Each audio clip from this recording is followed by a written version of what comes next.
Welcome along. Council houses in Britain should go to British people first. Brits should be at the top of the queue. Social housing should not be going to people who can't speak a word of English and who clearly haven't integrated. British taxpayers are right to feel like they're at the back of the queue, being asked to pay for everybody else who's gone before them. Step forward, Westminster Council, who released this video to tell people about changes to social housing. Just tell me what you notice here. تقوم في بلدية ويستمنستر حالياً بتغيير طريقة عمل الإسكان الاجتماعي. আমরা আপনারা জানাতাম sir যে Westminster council আমরা housing register সিস্টেমরে বদলাইতাম আপনারা লাগি সহজ করবার লাগি Nous changeons la manière dont nous attribuons les logements sociaux à Westminster. What does that tell you about the people who are getting social housing in Britain right now? They're not British, are they? The average rent in Westminster is apparently £3,154 a month. You probably couldn't afford to live there, who can really? But you are paying for it.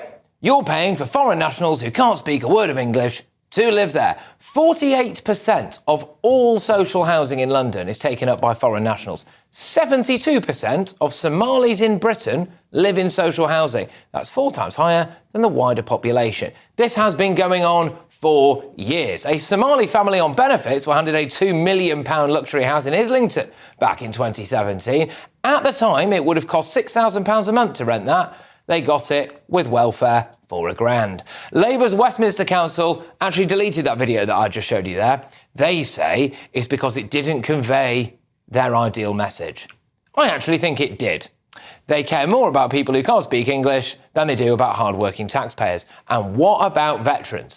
Veteran homelessness rose by 14% last year. Apparently, there are more than 2,000 homeless servicemen and women right now. We could house them overnight if we wanted to, but no. We should be prioritising people like this. A Sudanese refugee family who has lived in Britain for 5 years were complaining about having to move accommodation. Do you know how they expressed their concern? Through the medium of their 9-year-old son, who they had to use as an interpreter because presumably they can't speak English. 5 years they've been here.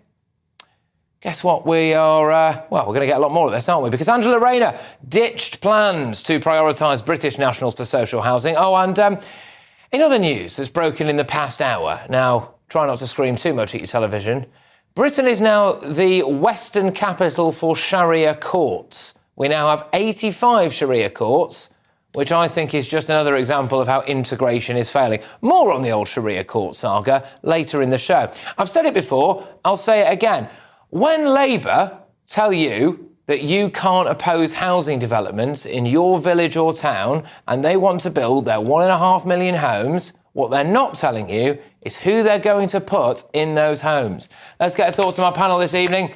We have got the Director of Popular Conservatives, Mark Littlewood, landlord and activist, Adam Brooks, and we've also got broadcaster Nina Mishkov. Yeah, so a bit tone deaf, do you think, Mark, advertising changes to social housing in a catalogue of different languages? Completely tone deaf, and there's so many things wrong here. I think we've got to unpack them. I mean, I think it actually shows one of the great benefits of social media isn't just that we can discuss different ideas on it. It trips people up when they do something stupid. They realised, once they'd posted this, that this was going to go down like a cup of cold sick, basically. We've discussed on this show before how we should deal with languages. My view is I don't think you necessarily need to be forced to speak English, but if you can't, the interpreter and the costs of that should be wholly on you.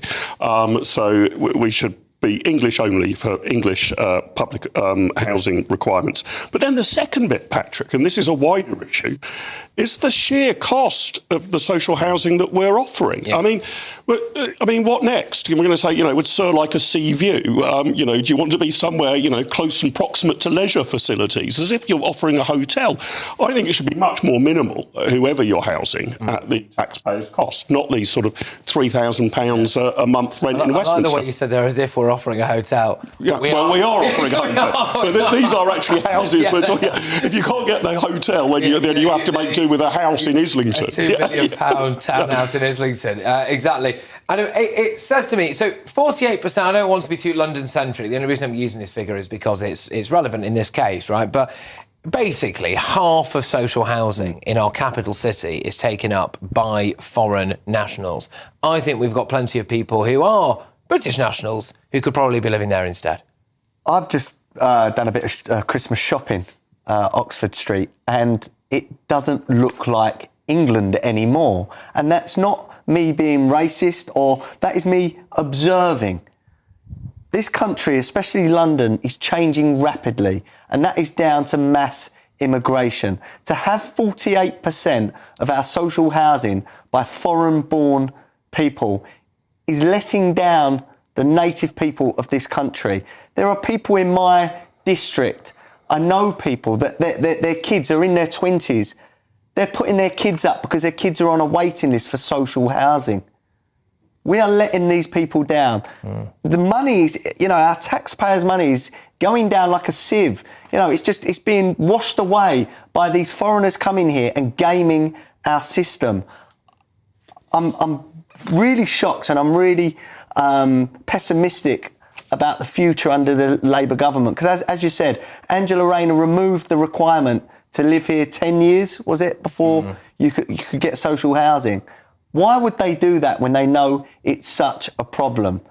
Yeah. The future for the next generations in this country is very bleak. I think people can tolerate certain cultural changes or, physical changes and all of that kind of stuff in their area.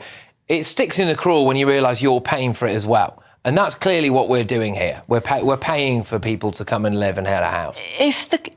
You mentioned that it's Westminster and it's an expensive area. Now, if there is social housing in Westminster, which there is, it doesn't matter who goes into it. It really doesn't. If you fit the criteria and you're say given 5 years residency, then you are a human being and you can apply. And it's such hypocrisy that we English, British people should complain about foreigners not speaking our language. We are the laziest nation in the world at speaking anything other than English. See, it's an interesting point, that, because it's a point that I've made before. I occasionally joke. I'm terrible with other languages. Terrible. Same. When I go abroad, I can ask for the bill and whatever. Can't even ask for a You're pint anymore 'cause I'm not allowed to contributing. drink. But I'm paying my way, Nina. And how do you know? How do you know? Because they're living in social housing. We're by definition. They're not Yes, but they could have They could have jobs. They really could have jobs. Well, then why are they living Well, then they should be in private housing. Well, if they, that's not necessarily the case. You sometimes can't afford the they're being private subsidised housing. by the taxpayer. They're being subsidised. But the thing is, on that video, you showed two kind of Middle Eastern languages, and you also showed French. There was also Spanish. Spanish as well, yeah. Now, do you oppose the Spanish being here or the French being here? It's not about whether they're here, it's what languages are we going to use. No. So I'm heading off to Tenerife tomorrow. Right. My Spanish is pretty ropey, but I'm paying for my own hotel. Yeah. Like Patrick, I'll pay my way. Yeah, fair enough, you're on I've tried to pick holiday. up a bit of Spanish, but I'm not expecting anything from the government of Tenerife other than to use my money to fuel their economy. If you went to live in, say, Madrid, which is equivalent to London and obviously has expensive areas, I would try and learn Spanish. You would try and learn Spanish. The taxpayers pay for his house either. Yeah. But you would be perfectly entitled to that. In France, for instance, in Paris, they have 25% of the population live in social housing, and they do this deliberately so they have middle and lower class people who to diversify, to populate the area so that it is more diverse, so that people can integrate. Now, you don't how's that going? because otherwise Westminster, very well. Westminster is a rich ghetto. Right. It's much better. And also, Adam, you said you were shocked. What I'm shocked at is you saying you walked down Oxford Street and it didn't look like England. What is England supposed to look like? Well, I was one of very few white faces walking down Oxford And Street. what's the problem with that? No, there is no problem with that, Nina. And again, I know what you're trying to do to paint me as racist, but this is an 84% white country. You are the only person who's used the word racist. So what How are very you, fascinating what that are is. you leaning to? This is I'm an just 84% asking you a question. White country. So the demographic of Britain is 84% white. Yes, so but London is different. No, I've mentioned London is diverse, I've which is why I live here. Whitechapel on this programme before, and it upset a few people. But I can walk from one end of Whitechapel to the other end, and I might not hear one person speaking English. It's lack of integration. And that's what's the wrong other with that? aspect of that is, What's wrong with that? But the other aspect Nothing wrong of with that, it. seriously, is that's one thing in itself. But if you then look at some of the statistics when it comes to social housing, there is also a good chance, Adam, that your taxpayers' money is going for quite a large number of those people to live in social housing. And that's the double whammy, Patrick, isn't it? some of them are getting 2-bedroom apartments or houses for £677 a month. Someone could, our kids could dream of that. Living in central London for £677 per month. What a touch. We are being gamed severely. Isn't that the key thing here? That for highly expensive properties should be a private sector matter. I mean, I can imagine some exceptions. Somebody who needs social housing, their entire family and support base happens to be uniquely based in Westminster. OK, maybe you need to put them up in Westminster. But I actually think that insofar as we're offering people housing, we should find basically cheap and affordable housing for them. Not Mayfair or Westminster or Chelsea. These colossally expensive. But granted that there is what's going social on housing in in Westminster, granted that there is social housing in Westminster, it should be utilised. Well, I'd encourage the tenants to buy it. Should you say it shouldn't be? I'd have much easier for the tenants to buy the property. Patrick, I've spoken to a whistleblower before in a housing charity, and a lot of these migrants are foreign-born, kick off so aggressively if they try to be housed outside of London, and they threaten. And a lot of the times, these authorities or these charities back down and put them in London. This is pure hearsay. This is they know what they want. This is not a He's claiming he's got study. So we'll have to take that face value, to be fair. And there are, I think, situations when you look at the homeless veterans. Now, OK, there can be multiple different issues with certain people who've maybe got issues as a result of their service. We all understand what those can be: mental health issues, PTSD, and some of the things that they can lead to. And I understand that not every single one of those people leads the kind of life where realistically you could put them in social housing. However, the vast majority of them will. And when I saw that video, I thought they obviously felt confident enough to put it out before they withdrew it. And I thought, well, what's every council really doing now? When you look around your local area, it does, for me, it begs the question: are we seriously in every council across the country now willing to accommodate in large numbers people who have not learned English? And you look at the case that the BBC ran earlier, a chap who lived here from Sudan 5 years.